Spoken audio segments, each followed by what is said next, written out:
গতকালকে আমি আমার নিজের নিরাপত্তা নিয়ে শঙ্কা প্রকাশ করে রাজধানীর শেরেবাংলা নগর থানায় সাধারণ ডায়েরি করেছেন হবিগঞ্জ ৪ আসনের সংসদ সদস্য ব্যারিস্টার সৈয়দ সাইদুল হক সুমন।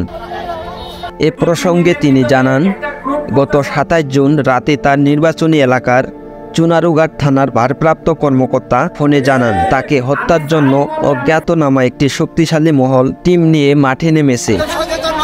এটি জানার পরই ২৯ জুন শেরেবাংলা থানায় জিডি করেন ব্যারিস্টার সুমন। বলেন, অন্যায়ের বিরুদ্ধে প্রতিবাদের জন্যই এ পরিস্থিতি মুখোমুখি হতে হয়েছে তাকে।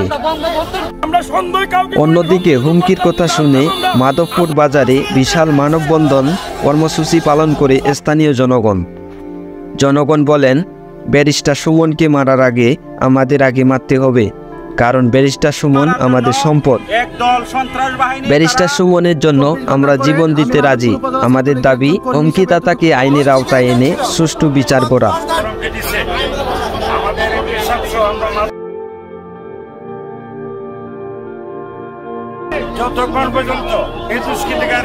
ডেস্ক রিপোর্ট, নিউজ বিটি।